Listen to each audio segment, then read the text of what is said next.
Back at it. Back at it. So this is kind of part 2 of the Carissa adventures. Debrief. Yeah. The debrief. So last episode we talked about Lobby Day with World Wildlife Fund. You guys should go listen to it if you haven't already. If you're Yep. into all things policy and you want to work in ocean conservation policy or climate or environmental law, that is the episode for you, especially because the policy toolkit is an important one to have. It is. What's kind of cool is I've been seeing some like messages from the FutureSwellies, and a lot of them are like, "Oh, I want to be an environmental lawyer," or "Oh, I want to get involved in advocacy, but don't really know how to start." Yeah, and so it's like listening to things like the last episode or following along. It's such a great way to start, especially if you're like, I know a lot of people who listen to this podcast are younger, in high school and stuff. And you're still like, figuring out where you're going to land. Yeah, exactly. There's like no pressure. But like just educating yourself little by little in a fun way is such a good starting point. I wish that I got engaged in policy sooner. It was tough. But here we are. Here we are. Okay, so what are we going to talk about today? So now we're going a little bit away from policy and more towards climate conference. Yes, so after I finished my lobby day at World Wildlife Fund, I went to Aspen Ideas Climate as a future leader and then for the conference. And so we're going to do a debrief about that. I know that we have an episode called The Value of Climate Conferences, which was my experience at Aspen Ideas last year, which you should go listen to. We re-released it while I was there a couple episodes ago. But this one is going to be a lot more detailed. And we really just want you to feel like you were there because it was, you know, life-changing, all the things. I keep telling Alex he needs to apply. I know. Need to be a future leader. Yeah. And you can apply each year. So Amy was telling me that they had like 800 applications last year, and then they had 2,300 this year. Wow. And so it's growing exponentially. That's awesome, though. So getting more competitive, apply sooner rather than later. Also means a lot more people want to get involved, which is great. Yeah. Okay. So welcome back, everybody, to Sustainability in the Sea.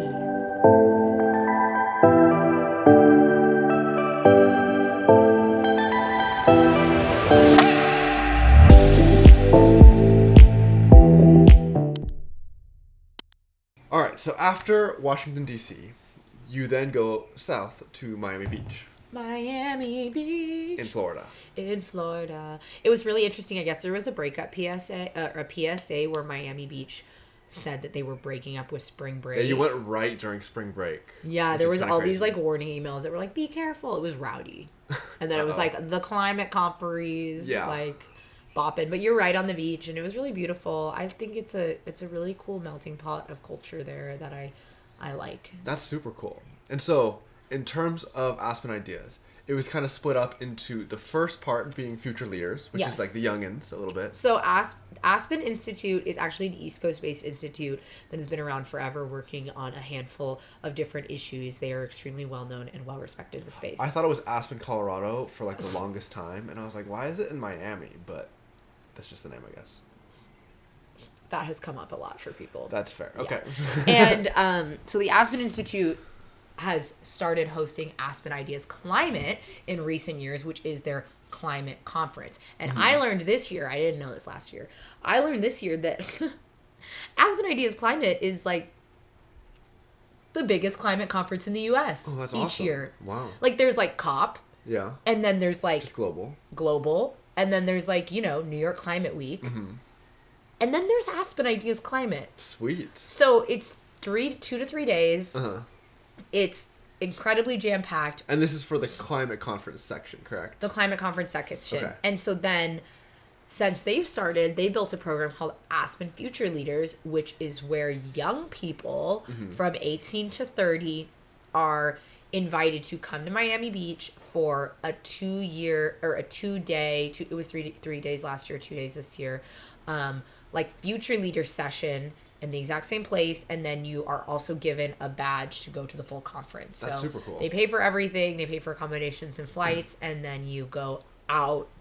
You can like go to the future leader cohort and then stay through the conference. Nice. So that's what I did last year. I had to go back early, but this year I stayed for everything and even got there like a day early to chill in Miami. So that was nice. Fun. Okay, so yeah, let's start with the future leaders first. Chronologically, yeah. Yeah, it makes most sense. Yeah. So how does it work? Yeah. Like there's like, I know there's workshops and there's like panels and fun stuff where you get to learn. But so there, Amy and Nikki and the team is truly incredible. So that's who like, organized it, right? Yeah. Okay, cool. And Gavin. That's the dream team. Okay, Three nice. people, three badass people. There's excursion, so there'll be like a beach cleanup or like a mangrove kayak or that's whatever. fun. And then there's sessions, there's breakfast, and there's sessions all day. They're concurrent, so you have to choose. Oh, that's always tough. But when you have so many good topics, like, it makes sense that you don't have time for everything. Right. Well, and also they only had like, if they had 4 session blocks a day, we have 2 days, there's 8, so then now there were 16 able to be offered. Or sometimes there were even more. Cool. So, and that's kind of how the actual main conference was set up too, is like things were going on. So I spoke at Aspen Future Leaders with Maya and Bodhi, and we spoke about looking at ocean conservation campaigns that have been successful as a framework for change making. So we highlighted a ton of initiatives that we believe represent where the ocean conservation movement should go to. So we talked about Kuleana Coast, the capacity building program that we helped build for reef restoration. We talked about incorporation of Indigenous leaders at COP28 because Bodhi was part of the Indigenous Wisdom Keepers delegations. Maya talked about the ways to include the disabled community in ocean conservation. And when we talk about, like rebuilding a city to be like more adapted for public transport, like that's also our opportunity to right historical injustice to other communities that have been historically disenfranchised. We also talked about, Mako to Makai approaches for restoration. Talked about intergenerational collaboration, so how to engage youth in climate and conservation initiatives in a meaningful way, not in a tokenization way. And it was a good session. And then we did a activity and workshop. So that was ours. Nice. That's fun. It was fun. We always me and Bodhi were laughing after. We're like, we always put a lot of information into our session, but it's because the ocean is not represented all the time at climate conferences. Isn't that crazy? Yeah, there's so much work to do. I feel like we keep finding that same kind of notion that it's like the ocean isn't represented in these. And the ocean produces most of our oxygen. It sequesters a lot of our carbon. Most of it. Yeah, there's so many implications. Absorbs all of our heat. Yeah, exactly. And it's like, whoa. No, yeah, it was the first 14 minutes we were like, where are the ocean people? And we found them, and then we created a hui. So that's the best part of Aspen Future Leaders is I love learning. So I have a lot of notes that I'm going to reference in this episode, but also the friends that you meet along the way. So there was a lot of Miami representation, which I thought was cool. So I got to learn about how they're addressing reef restoration in Miami, especially after the bleaching event last year. I got to make some friends with Ali from California working on kelp, reunite with Pooja and Mike working in ocean engagement and youth collaboration respectively, and then just spend good quality time. And truthfully, we were always talking about this, and I've only started going to conferences last year. I think I'm networking, meet people. That's not where it's at. It's the jumping in the ocean after the conference day is where the relationships are built. And my friend Abby from Eco Talk, she creates content on misinformation and disinformation. Abby Richards, she's an incredible expert, and all of us should consume her content. But we spent so much good time together, and we were talking about, awesome. And I was I'm feeling so I was just feeling some type of way, why? Because there was private breakout rooms that you had to be invite only to. So there was moments where I was feeling the exclusivity of what it means to work in climate. And, but we were just talking about how all of these future leaders, we're going to have the power in 5 to 10 years. Exactly. And it's cool, to be able to, make those friends, because it's... Well, when would we ever all be together in the same thing? Yeah. Let's go learn about this. Let's go... What do you have to share about this? I did a lot of interviews, which we have out on FutureSwell now. Yep. So everybody should go watch them. We interviewed a lot of these people, and... So I have some notes on a few sessions. Okay, let's hear it. Yeah, let's hear it. So, Orion Camaro is a friend of mine. They work in actually narrative shifting. Oh, okay. So that's important. Amazing. Yeah, they're based in California, and I met them at Future Leaders last year, but they led a session this year that I ran to. I was oh my gosh, I have so much to learn. And so There's a framework for narrative shifting, which is basically like your stories are your personal experience, but narratives are collections of stories. And then there's deep narratives, and there's mid-level narratives, and then there's stories, mid-level narratives, deep narratives, and then underscoring the deep narrative is your values. And everything can be tied back to a value or a belief. So some of the notes I have is that it's up to us to change the dominant narrative around issues, and that's done through narrative organizing, but that takes extreme amounts of time, and there's not like you can't just have a campaign. A campaign is about changing a story. Yeah. Okay. And so that frontline communities do not have dominant narrative power. They don't have the resources, they don't have the money, they don't have the platforms. So one way to shift narratives is through a concept called polyvocality, which is where multiple people are expressing narratives and themes and ideas. So for example, like, let's talk about tourism in Hawaii. So there has been an extreme spotlight on the exploitative nature of tourism. That has been there chronically for a long time. Yeah. But the collective personal stories of everyone sharing their perspective in it, their experiences, has shifted the deep narrative to criticize and hold accountable an extractive tourism industry. But that took a lot of time, and it took a lot of stories, and it took a lot of shifting. And it's like, correct me if I'm wrong, but like the stories should come from different angles, right? Polyvocality, many different angles. And deep narratives can be categorized as being older than 50 years old. Okay. Is like a good example. So narrative change is long term. It's primarily proactive, and it's focused on motivations, and it might not lead to any wins. So I would say that me and you, our mission as a deep narrative shift is ocean conservation is climate action, right? That's a deep narrative that is not adopted by the majority, is not being reflected in conferences, is not being reflected at the highest level. They're still talking about clean energy only. So we don't have a specific win, and we can't tie that narrative shift to a specific set of actions, but this is a personal story that will contribute to a narrative shift. I see. Does that make sense? Yeah. It was so helpful. That's a cool way to think about it too, because like, yeah, we've been like preaching this for however many years. Yeah. But it's still like the narrative hasn't moved yet. Yeah, and Orion was also highlighting about how, like, when you think about communications, or communications is a short-term situation, campaigns are medium-term, and they're opportunistic, proactive, or reactive, and they focus on behavior change or policy wins. So they can be communications and campaigns can be really helpful for short-term wins, but when you're in a narrative shift mission, which it was such a relief for me, because it's like, I'm like, why aren't we seeing more oceans, whatever? And then I was like, there are a couple more ocean people here than last year. And it's like, that's a win. Yeah, you got to take it for what it is. Yeah.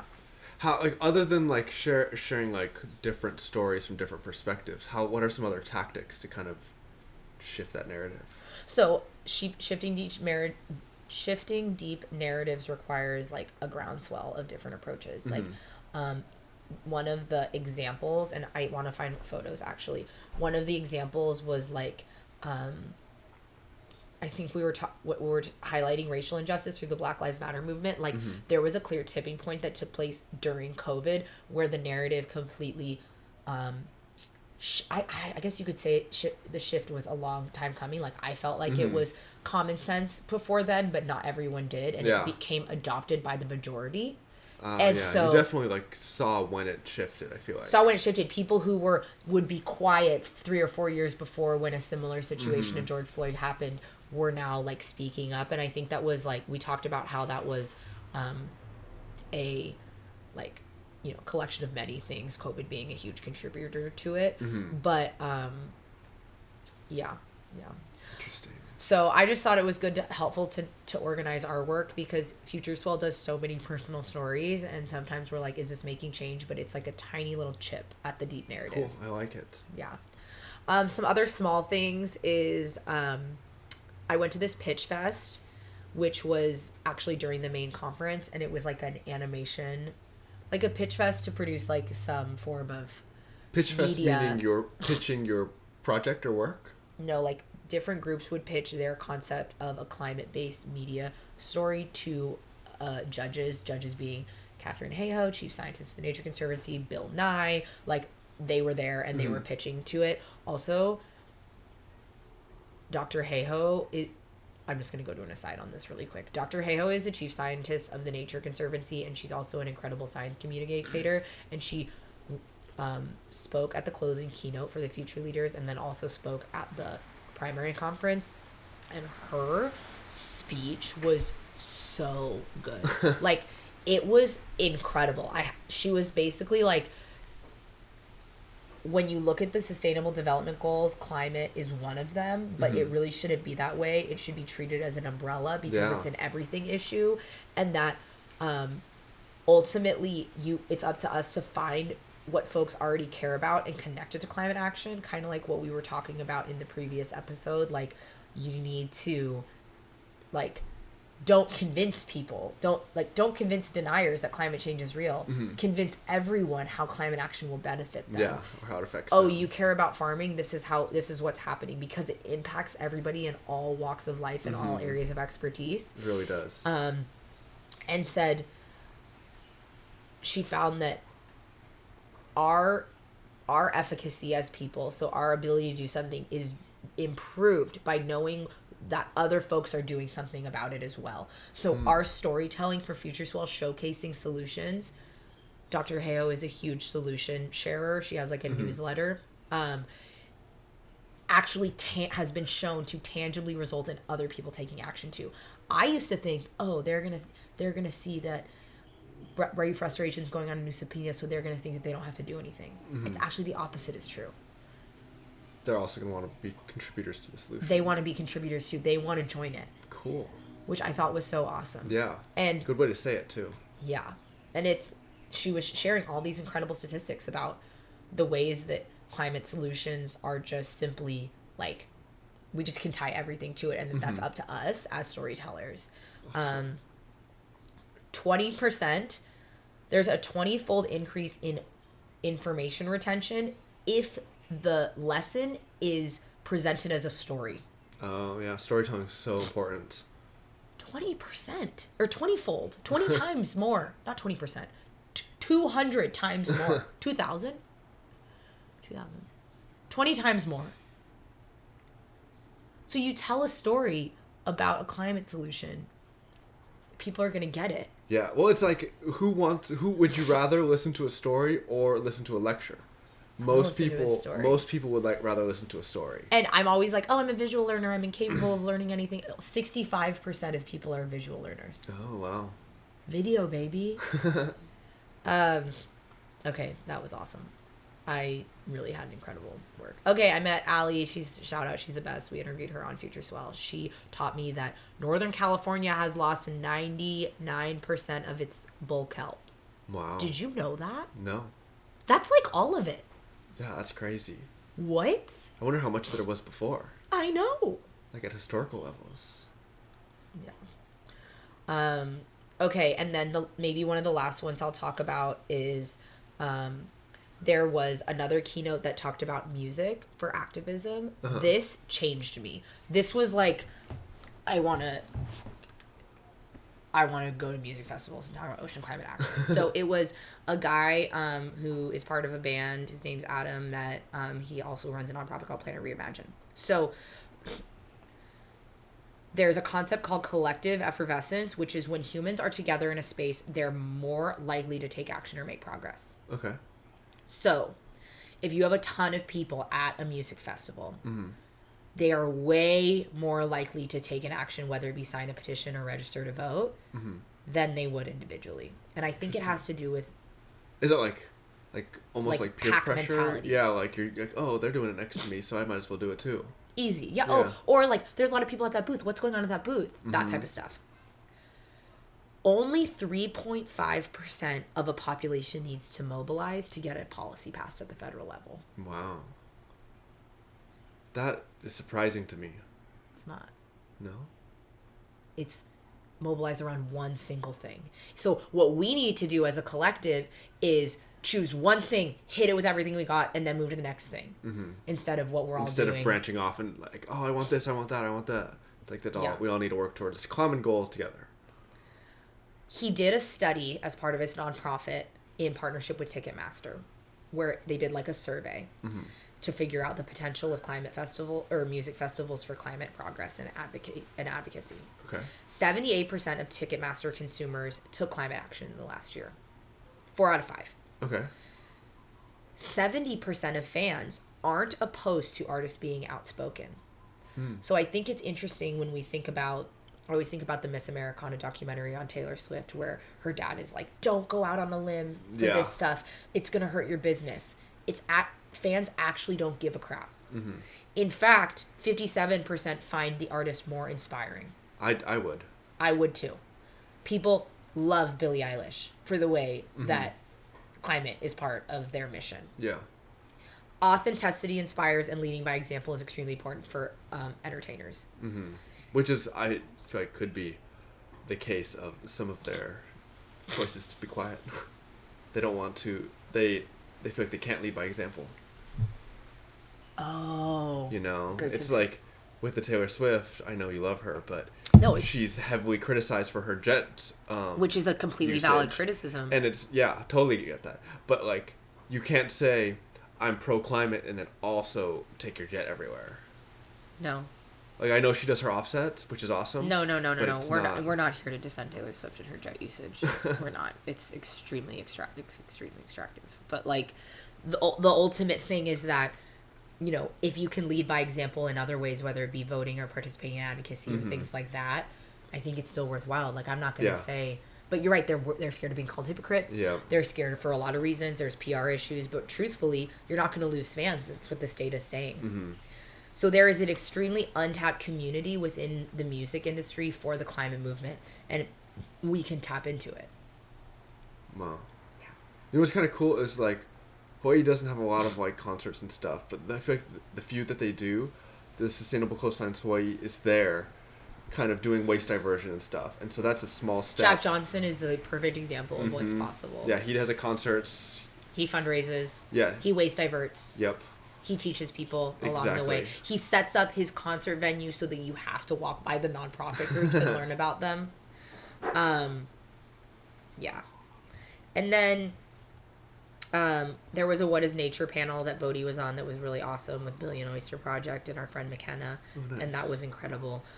One of the main takeaways from that was that, like, the question of asking your peers and friends, like, what does a livable future mean to you?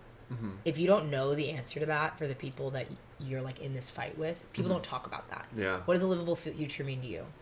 Like, and I think it's because we're still in the spiral of silence where we're not talking about climate.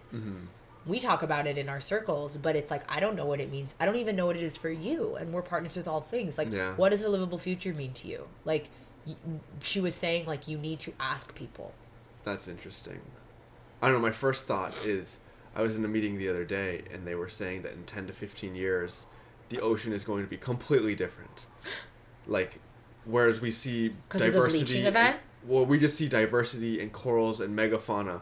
We will soon see soft corals and jellies taking over the ocean. What? And that's because those are things that don't need a lot of, like, nutrients, essentially. They can just filter feed. They don't need all of the life, the diversity of life. Yeah. And so, like... That's the first thing that comes to mind, and it scares me. It's like, what is a livable planet? For me, it's a beautiful ocean, which I know there's a lot more to that question, but it's scary. Yeah, I worry about that window of opportunity. Yeah, like, it was also extremely highlighted, like, that we're still the early adopters in the climate movement. For sure. Can you believe that? We're in the early adopter phase. Yeah. Which just means that, like, what does that mean for the early adopters of the ocean conservationists within the climate movement? There's, like... What? You know, you met all the ones in the U.S. not all. I'm sure there's others. But no. Probably met a good bunch of them. Yeah. At one conference. But that if we're early adopters, that means that all of this is getting started. You guys listening do not need to be afraid about job security if you're working in climate. You do not need to be afraid that this is all going to disappear. Like, there's a huge movement growing that is only growing exponentially. Like, yeah, it was incredible. Which is a good and bad thing. So... Yeah, and Take that it for like what you will. we have to have spaces for collective grief and to talk about things like the bleaching event instead of carrying all these things alone. Yeah. And we have to start viewing nature as not, which I think all of us know, but it's difficult within the context of passing policy or capitalism. Like, nature isn't a resource. Like, even the word natural resources, like, we have to be very mindful of our word choice. Like, nature isn't just valuable because of what it can provide us, even though sometimes it feels like that's the only way people see its value. Interesting. It's like blue mind. What? It's like a mental resource. Even just that. In addition to. In indigenous cultures, it's family. True. It's a living, breathing thing, not something to be extracted and replaced. Wow. Nature and culture being treated as separate is perpetuating a disconnection from solutions, and we have to diagonalize it. Yeah, like one of the things that I feel like promote a lot is that the solutions are all there, and like a lot of indigenous communities have had these practices in place. Yeah, they've been stewarding for generations. Yeah, the statistic that indigenous communities steward 80% of our biodiversity is true. The questions I have written to ask myself are, what parts of the human experience already exist that may connect us to the larger connection to Earth? And what conditions of society and culture that nurture a sacrificial and altruistic human that embodies reverence and practices altruism towards the environment can be scaled? I think we're gonna have to write that in the show notes, because I think what was it? 65% of us aren't auditory learners, and so that was a lot of words. And okay, wait, and there's one more session, but it's gonna require so much time. What are we at with the episode? Don't know. Let's just send it, you guys. Thank you for listening. This is it. Okay. Hopefully you stuck around for this long, because this last one's gonna be juicy. What's it about? It's about politics.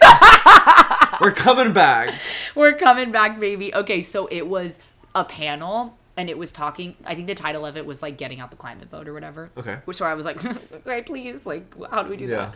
And I have so many notes, so I'm just going to. The first guy was the Yale senior scientist on climate change communication. So the Yale climate change communication is kind of like, it's the gold standard in the US for climate change communication data. Cool. It's extremely valuable. They're the ones who coined the spiral of silence. Do you remember what that is? No. The spiral of silence is that find it. none of us talk about climate change because we think nobody else cares about climate change, when in reality, the vocal minority has convinced us not to talk about it, and has convinced us that deniers are far more than they actually are, and so none of us talk about it, and so it breeds a spiral of silence where we don't actually talk about climate change. Just a negative feedback loop. Yeah. So there's this term called the issue public, which is that the issue public is a small proportion of the population being very organized and very activated for something. So you need an issue public on a topic. We need an issue public on ocean conservation, and they have to be very activated around a small thing. Deep sea mining is a great example. Can we take the entire ocean conservation movement, move it to deep sea mining for a very short couple of years, and then move elsewhere? But it's hard to ask people to reprioritize things. Yeah, and it's hard too, because there's so many issues that are going on, and it's like you don't want to drop everything else. Yeah. So there are different issue publics within they call it Global Warming 6 Americas, and it ranges from being like really alarmed and concerned to dismissive of climate change. And the alarmed category has been growing exponentially in the last decade. Alarmed and concerned makes up half the country. Wow. Half of the country is extremely concerned about climate change. Wow. And still there's a spiral of silence. Right. The dismissive category is engineered by the fossil fuel companies with marketing, their lobbyists. Also with the carbon footprint campaign, also with their extremely strategic marketing tactics and advertisements, with their brand trips with Exxon, all of these things. I saw this social media post, and I know this has been posted before, but I saw it again recently, and it was like ExxonMobil being like, What are you gonna pledge to do? And somebody in the comments was like, I pledge not to spill millions of pounds tons of gallons, oil into the Gulf. ocean. I'm like, yeah, that's what I pledge. That's what I pledge. Okay. At a bare minimum, I'm not gonna do that. But this dismissive category, which is engineered by the fossil fuel industry, has convinced the other 50% of alarmed and concerned Americans to never talk about it. Wow. So, talk about it with your friends and family. Easiest climate action you can do today. Just bring it up. What are the alarmed people willing to do? 37 million are willing to join a campaign. The NRA, the National Rifle Association, is only 5 million people. So the huge takeaway is that we're literally not organized. Yeah. Not organized and not vocal, clearly. Yeah, both. Not vocal and not organized. And so then, you guys, I love this guy from Yale. He was a really good presenter. Why haven't the alarmed taken any action? The alarmed and concerned 50% of Americans.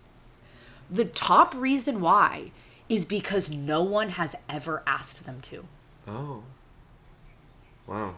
Can you guys ask your parents? Yeah, we're to asking do something? you can to you do something, and then we're asking you to ask the next person. This is us asking you. We will chain it until every 37 million. Oh my gosh. And then the last thing they said was that there's a difference between organizing. So, okay, we need to get organized. There's transactional organizing and there's transformational organizing. Transactional is where climate is the vast amount of climate orgs. And what they do is they'll like have us all come out for lobby day and we'll do something. And it's a 1-day thing. Yeah. Transformational is where you invest in your members with the skills and then you deploy them out into their own communities. And that is the most effective. So it's like providing trainings and providing workshops to educate, and then those folks can go back to their home or wherever they live. So are we gonna start hosting trainings or what? Are you interested in trainings? Or what? Let us know if you are. How do we bridge the concerned American about climate change to the engaged through local presence, consistency, and longevity? Okay, all right, last thing, guys, stay with me. And this was devastating news that I learned next, which was that environmentalists are not voting. Are you guys voting? Oh my goodness. Are you sad? They're not voting. We're not voting. What do we mean? Wow, what are the numbers? 13 million environmentalists view climate change as their top priority and aren't voting. Wow. 13 million. There's only 100 million Americans. That's a significant number. Politicians are going to go where the votes are. And how do we get environmentalists to vote? We have to show them how using role models. And this is when I was like, this was the session where I was like, I am a creator, and that is how I can show up for this. Is I need to show people how to vote. Nice. And so, what gives you hope? What gives people hope? Seeing and hearing the stories of how others are taking action. You need to show them that through storytelling, you are a role model. You're saying you thought you were alone, but you're not. This is how you do it, and you can do it too. And storytelling is the most effective and ancient tool because the things that we love are at stake, and that's what connects us to climate. And I think that's going to be really important for us within the ocean conservation movement. So the takeaways were our potential is off the charts, but we have to invest in it and have leadership and have storytelling and have role models and have activators. The reason that people don't act on climate is because nobody asked them to. They don't know who to contact. They don't know what to say, and they think it wouldn't make a difference.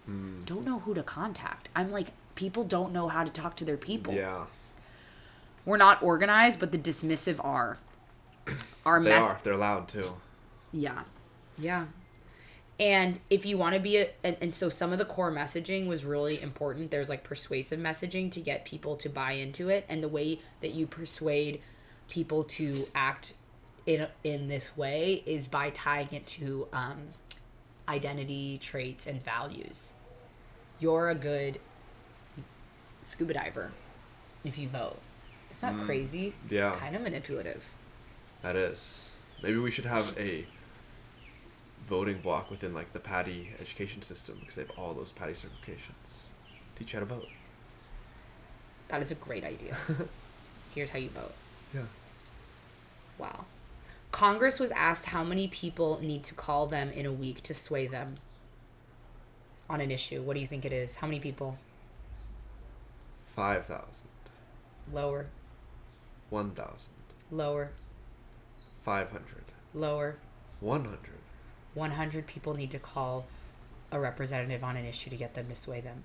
Wow, that's like 3 classrooms. You guys. That's one university. That's like 1% of you. Like, this is it. This is all we're going to do for the rest of our organization. 100 people in a week? We can do that. Why do you think Biden's swaying on Palestine now? Because people have been calling. Yeah. Most powerful form of communication is people connection. The last thing is that stories relax your brain. That's true. And 80% of young Republicans care about climate change. Great. Don't write off people just because they're Republican. Yeah. 80%. Because it's affecting us all. Yeah. Congress are making deals with lobbyists. So if we're not in the office at the same time as someone else, or someone else will be. If we're not in the office, someone else will be. Wow. And the last thing, which is the most important thing for everyone to hear, is that activists are born during election years. They're not born. You can't turn people into activative citizens unless there's an election for them to tie to. And this year is an election year. This is your year. This is the year where all of you guys turn from ocean lovers into ocean advocates that can make a tangible difference at the election booth. And get your friends too. I'm sure that you go to the beach with your friends or go Let's make outdoors. it a party. Yeah. Can we have a voting party? I guess we vote in now. But this is the year that everyone's going to turn, that we can create activists. Yeah. And what he said something like, these next 36 weeks count a lot. And I was like, oh my gosh, we have 36 weeks to Let's make it happen. How? We All need to those get reasons. Yeah, there it is. It was just laid out for us. Laid out for you. Laid out for you, all of you. You have the information. Now we need to turn these in bite-sized reels so people watch them because we put it at the end of the episode. Thanks for all of you guys who listened to this. Seriously. Wow. We can do it. Do you understand why I left and I was like, Alex, like some things are happening. And some things are going on. I took notes. I'll talk to you about it later. But it's just like... Yeah, that was a lot. A lot of information in 1 week. It's not just a lot of information, just a lot of like, this is the moment. But every moment. Every moment's the moment. This is a moment. This is a prime moment to take advantage. And the fact that 80% of young Republicans care about climate change, I'm just like, if you live in a red state, like people think they can't be environmentalists in red states or can't make environmental action. That's where the work is. Yeah, and exactly. And it sounds like there's a huge community that hasn't been organized, activated, or asked to help that is just waiting to support. And we're all just, can you imagine, you guys, how many happy hours have we been at quietly wanting to talk about climate change and not talking about it? Everyone else was thinking the same thing. Yeah. I need to start bringing it up more at parties. I don't bring it up enough. No, that's a good point. Just bring it up casually, though. You don't have to bring it up and be like shoving it down your throat. Just no. Bring it up in a friendly. The things we love are at stake. Yeah, exactly. The things we love are at Tell a stake. story about how it's affecting you. Yeah. Wow. All right, there's going to be more content on this, don't you worry. But thanks for listening to my debrief. I hope it feels like you were there. Those were the spark notes. You don't need to go to Aspen Ideas Climate. I just told you everything that happened. I hope you guys have a great day. Bye. Thanks for listening.